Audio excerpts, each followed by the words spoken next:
તો ચિદાનંદ બાપુ સ્વામી એ વખતે હતા, હે 5 હાથ પૂરા, શરીર આમ પાતળું, તો મને બહુ પ્રેમ બહુ કરતા, બહુ પ્રેમ. લગભગ 3 કથાઓ સત્સંગ આશ્રમમાં થઈ હશે એ વખતે. અને મને ખબર છે એ પહેલી કથા પોહ મહિનામાં, આ કચ્છનો પોષ મહિનો, ટાયર્ડ હેવી, અને આ સંગીત બંગીત કાંઈ હતું નહીં, એટલે બોલતા પહેલાં ધાબળા મને ઓઢાડતા, ત્યારે માંડ માંડ વાણી નીકળતી, એવી ઠંડી.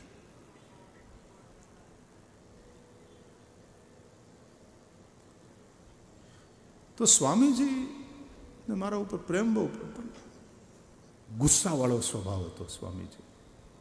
તમને બધાને તો ખબર જ હશે, તમે જોયા. સવારના 5:30 વાગે આશ્રમમાં બેલ વાગે જગાડવા માટે, બધાએ જાગી જવા. પણ સ્વામીજી તો વહેલા ઉઠી જાય. સ્વામીજી જો સવારના 5 વાગે એનો જે સેવક એના ઉપર જો ખીજાણા હોય, એને ક્રોધ આવ્યો હોય, ગુસ્સો આવ્યો હોય, તો એવા જોર જોરથી બોલે કે બેલ તેથી વગાડવાનો ન થાય.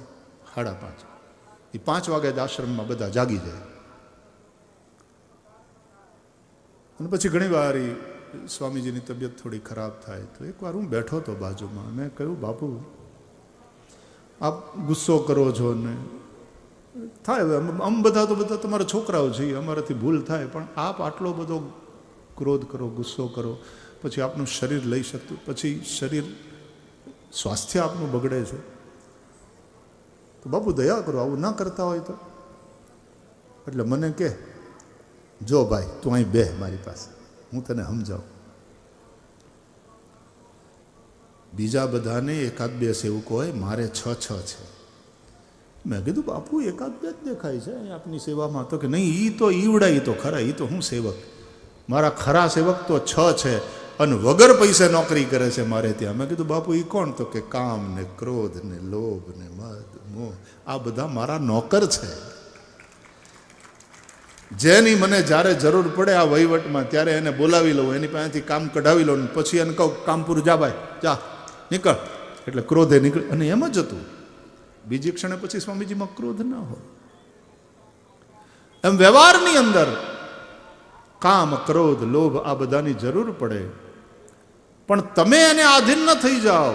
એ તમારા નોકર હોય, તમે એને આજ્ઞા કરો, એ પ્રમાણે તમે એની પાસેથી કામ લ્યો તો બરાબર. સંસારીએ લેવું પડે, સંસારીને કામની જરૂર પડે, ક્રોધની જરૂર પડે, લોભની જરૂર પડે, એના વગર વ્યવહાર ના ચાલે. ક્યાંક તમારે ગુસ્સોય કરવો પડે, ક્યાંક તમારે લોભ કરવો પડે, ક્યાંક કામ, એનાથી સંસાર ચાલે છે. રામચરિત માનસના ઉત્તરકાંડમાં ગોસ્વામી તુલસીદાસજી કામ, ક્રોધ, લોભને માનસ રોગ કહે છે.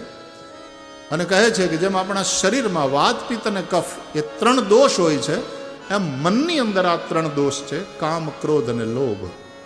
કામ, વાત, કફ, લોભ અપારા, ક્રોધ, પિત્ત, નિત છાતી જારા. કામ, ક્રોધ, લોભને શરીરના વાત, પિત્ત, કફ સાથે સરખાવ્યા. કામ એટલે વાત, ક્રોધ એ પિત્ત, અને લોભ એટલે કફ. એટલી અદ્ભુત સરખામણી છે આ. એના ઉપર વધારે ડિટેલમાં જવું નથી, ઘણીવાર કથાઓમાં ચર્ચા થઈ છે. પણ તમે કોઈ વૈદ્યને પૂછો કે શરીરમાંથી જો વાત, પિત્ત અને કફ પૂર્ણતયા સમાપ્ત થઈ જાય તો શરીર નહીં ટકે. પણ કામ, ક્રોધ, લોભ, વાત, પિત્ત અને કફ શરીરમાં એ જેમ વિકૃત ન થવા જોઈએ. એ વિકૃત થાય તો અમુક રોગો વાતજન્ય, અમુક કફજન્ય અને અમુક પિત્તજન્ય. આ ચામડીના જેટલા રોગ છે એ બધા પિત્ત જ છે. વિકૃત ન થવા જોઈએ. એમ કામ, ક્રોધ અને લોભની પણ સંસારીઓને જરૂર, વ્યવહારમાં એની જરૂર પડે. આવશ્યકતા માત્ર એટલી છે કે આપણા કામ, ક્રોધ, લોભ વિકૃત ન થાય. કામની વિકૃતિમાં માણસ બલાત્કાર કરી બેસતો હોય છે, ક્રોધની વિકૃતિમાં હિંસા સુધી પહોંચી જતો હોય છે, લોભની વિકૃતિમાં અનેક પાપ કરે, બેઈમાની કરે. કામ ક્રોધ લોભની જરૂર છે, પણ એ તમારા નોકર હોય. તમારા ઉપર સવાર થઈ જાય ત્યારે કામના આવેશમાં, ક્રોધના આવેશમાં, લોભના આવેશમાં માણસ પાપ કરે. અર્જુનજી પૂછે છે ભગવદ્ ગીતામાં શ્રી કૃષ્ણને કે અથ કેન પ્રયુક્તોયમ પાપમ ચરતિ પુરુષ, કોણ પાપ કરાવે છે? અનિચ્છન્નપી વાર્ષ્ણેય, નથી કરવું પાપ છતાં પણ જાણે કોઈ બલાદિવ નિયોજિતા, જબરજસ્તીથી પાપમાં પ્રયુક્ત કરે. એ કોણ છે? કોણ કરાવે પાપ? બીજા મઝહબોના એ બીજા બધાના એમાં એવી આ પ્રશ્નનો જવાબ એવો છે કે એક શૈતાન હૈ જો પાપ કરાતા, શૈતાન પાપ કરાતા. હવે શૈતાન આટલો જબરો, એ પાપ કરાવે? આ કોઈ બહુ સાયન્ટિફિક આન્સર નથી.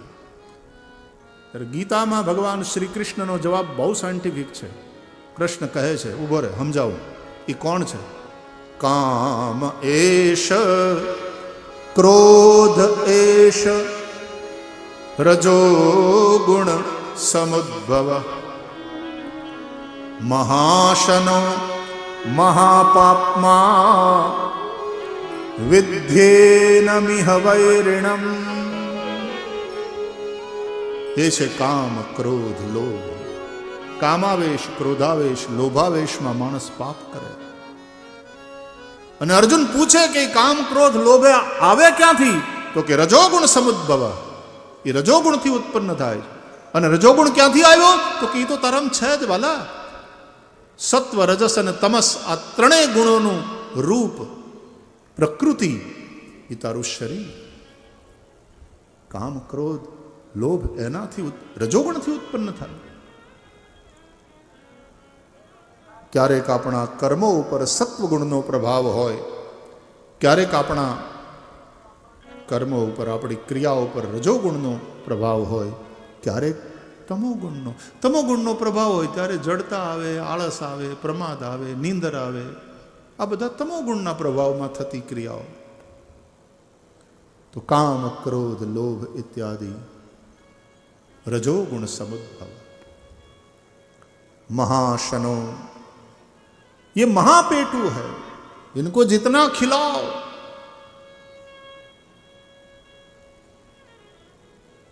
ये कभी तृप्त होते नहीं. भागवत जी ની અંદર એક બહુ સરસ દ્રષ્ટાંત, ભાગવત તો ભાગવત ક્યાં કહે. રોજ આમ સ્વાધ્યાય કરતા હોઈએ ને ત્યારે અમુક શ્લોકો આમ એની વાતો એવી આમ એક શ્લોક એમ કહે છે કે અગ્નિમાં થોડું ઘી હોમતા જાઓ. અમારા બ્રાહ્મણો યજ્ઞ કરાવે ને સ્વાહા સ્વાહા, એ ટીપા 2 ટીપા 5 ટીપા ઘી સ્વાહાકાર સાથે સરવાથી પડે અગ્નિમાં. થોડું ઘી હોમો, એનાથી અગ્નિ બુજાય નહીં, ટકી રહે, ખાતો રહે. જેટલું હોમો તમે 10 વર્ષ હોમો ને એ ખાતો, એ ના નહીં પાડે, અગ્નિ ના નહીં પાડે. મહાપેટું, મહાશનો, મહાશના. પણ એના અગ્નિમાં યા તો ઘી હોમવાનું બંધ કરી દો,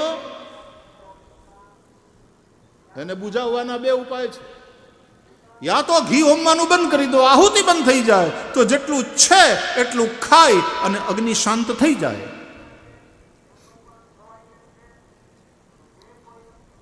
એમાં થોડી વાર લાગે શાંત થવા. એક બીજો ઉપાય છે. શું? ઘીનો આખો ડબ્બો એકારે ઢોળી દો યજ્ઞ વેદિકામાં, બુજાઈ જાય.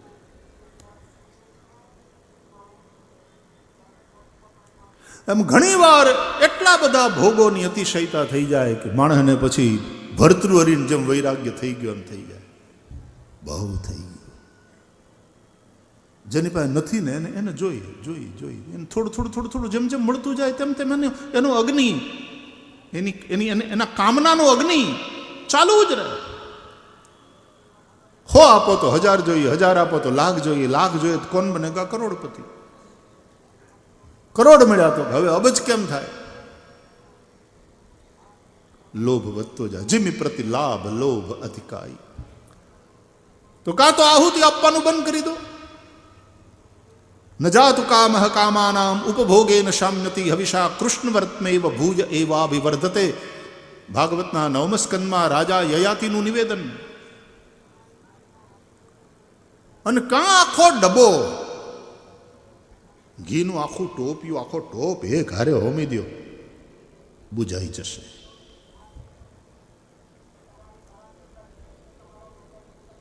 ડોંગરે બાપજી, ખબર નહીં આ કથામાં ડોંગરે બાપજી સતત યાદ આવ્યા.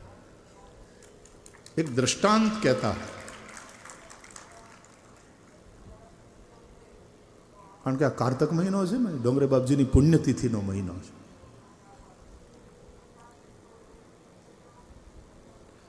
તો એક દ્રષ્ટાંત કહેતા.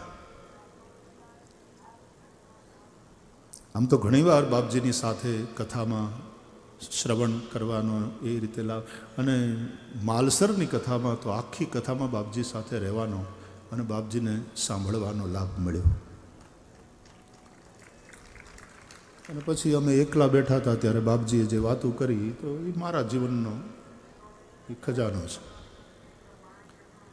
બાપજીએ જે કેટલી ડોંગરે બાપજીએ મને વાતો કરી, જે કેટલી મેરા આપના નિજી.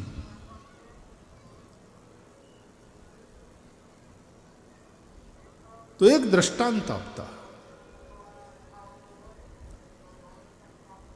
કે ગામમાં એક સાધુ કથા કરવા આવ્યા.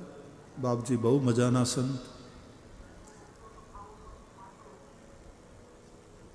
બધા ઉતારે પછી પગે લાગવા જાય. એમાં એક બેન એના દીકરાને લઈને પગે લાગવા ગઈ. પગે લગાડ્યો, આશીર્વાદ લેવડાયો અને એમ કહ્યું કે બાપજી આને તમે આશીર્વાદ આપવા, ગોળ બહુ ખાય છે. હું કેટલું સમજાવું, ના પાડું તોય માનતો નથી, બહુ ગોળ ખાય છે. તમે 2 વેણ કહેશો ને તો એને અસર થશે. એટલે સંત થોડી વાર વિચારમાં પડ્યા. પછી બેનને કીધું, બેન એક કામ કર, હજી હું 7 દી અહીંયા છું, તું 7 દિવસ પછી મારી પાસે લઈ આવજે દીકરા. તો એ 7 દી કથા ચાલી.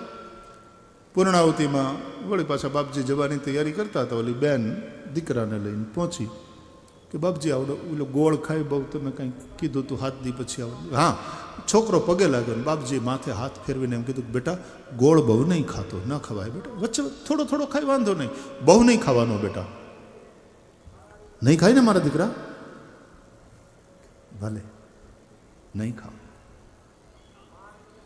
તો ઓલી બેનને એમ થયું કે આ તો પહેલા દાડે કહી શકતા હતા, 7 દી પછી મને બોલાવી. આ જ વાત તમે પહેલા દાડે કહી શકતા હતા.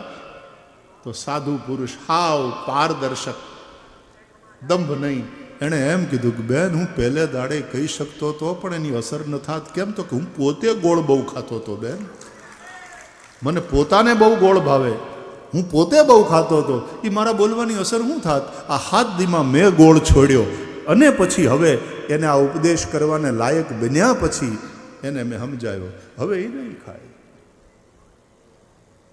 પહેલા આચરણ ને પછી ઉપદેશ.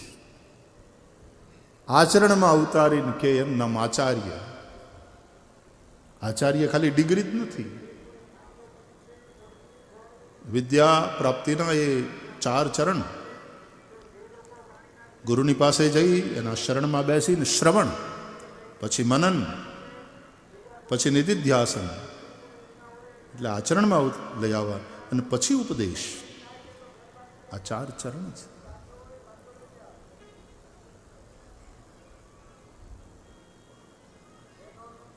આચાર્ય કહેવાનો અર્થ, શરીરમાં જો વાત પિત્ત અને કફ જરાય નહીં રહે તો શરીર નહીં ટકે.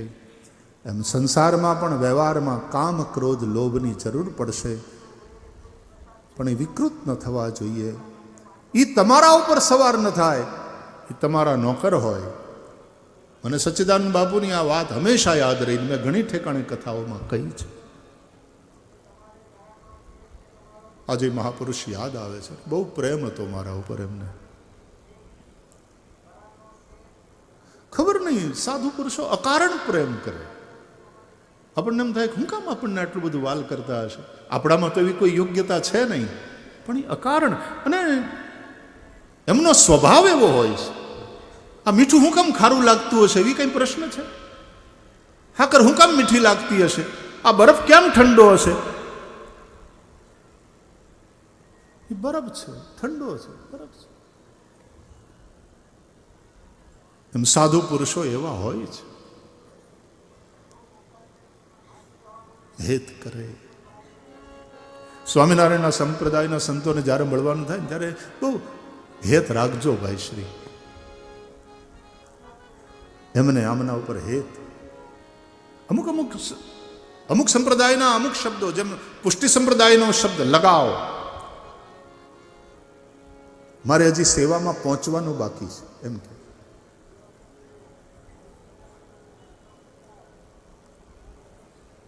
સ્વામિનારાયણ સંપ્રદાયના અમુક શબ્દ, દાખલા તરીકે દાખલો, એટલો સરસ શબ્દ છે દાખલો. હેત રાખજો, આવું ને આવું હેત રાખજો. હેત તો સંતો એવા હોય છે, અકારણ પ્રેમ કરે. તો શ્રી કૃષ્ણનો જવાબ ભગવદ્ ગીતામાં બહુ સાયન્ટિફિક છે. કામ એશ, ક્રોધ એશ, રજોગુણ સમુદ્ભવ, મહાશનો મહાપાપમાં વિદ્યેન મિહ વૈરિણમ.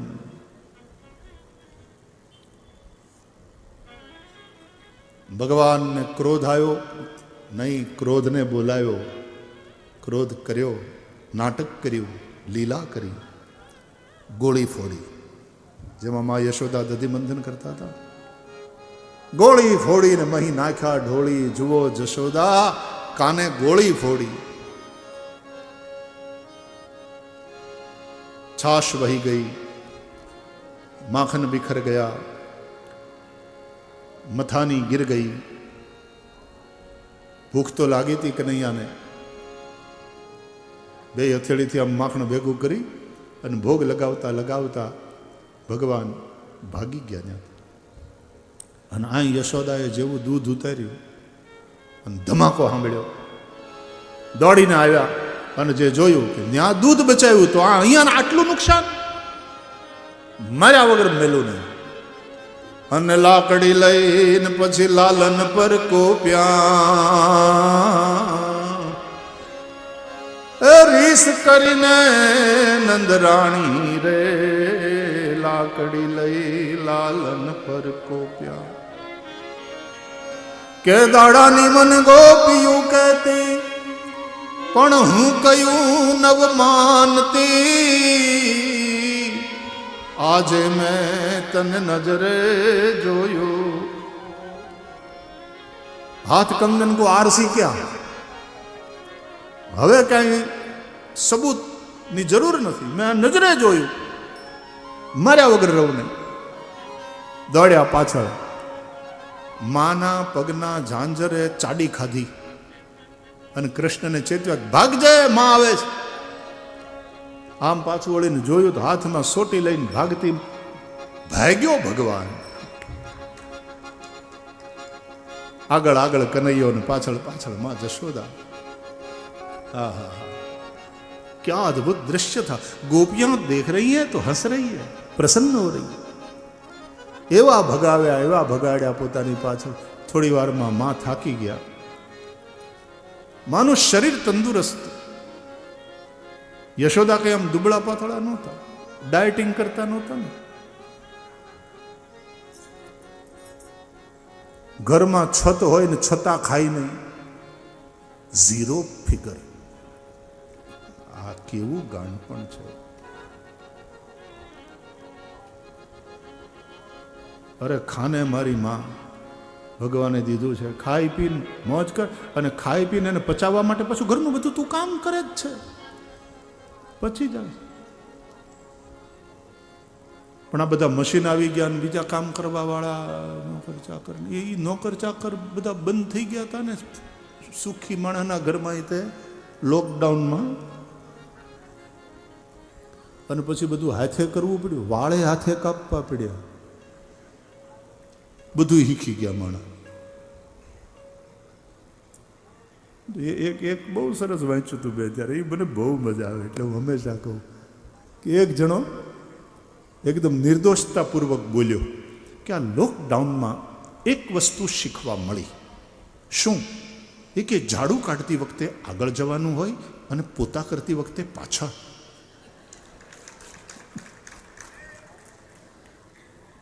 બોલો, એને નવું શીખવા મળ્યું. કોઈ દી જોયેલું જ નહીં, કરેલું જ નહીં. અને બધું આવ્યું લોકડાઉનમાં માથે. લોકડાઉન ઘણું શીખવાડી, આ કોરોના ઘણું બધું શીખવાડી ગયું. એ કે ઝાડુ કરતી વખતે એટલું ઇનોસન્ટ છે આ, પણ બહુ સરસ. એ કે ઝાડુ કાઢતી વખતે આગળ વધવાનું હોય અને પોતું કરતી વખતે પાછળ જવાય. આમ કરતા કરતા કરતા પાછળ.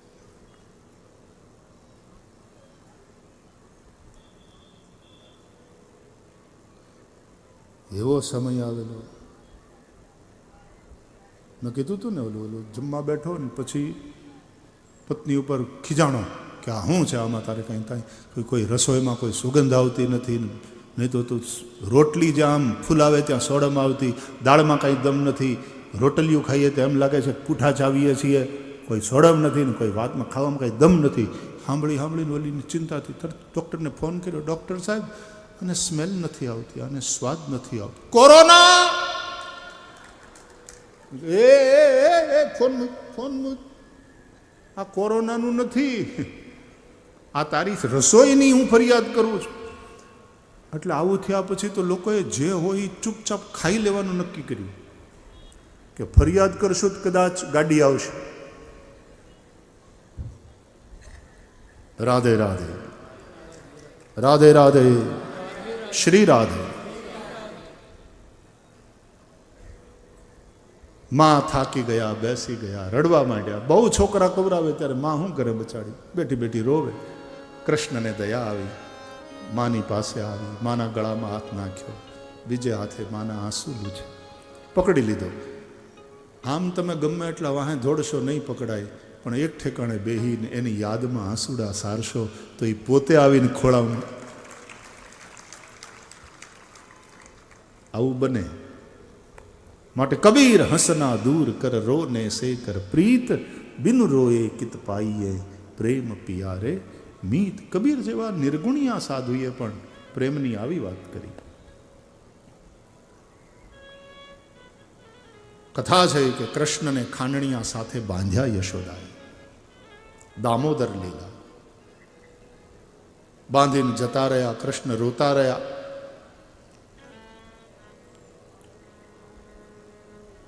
રુદ્ર જેના અધિપતિ છે એવો રોષ, એ રોષમાં આવીને જે કામ કરો પછી રોવું પડે.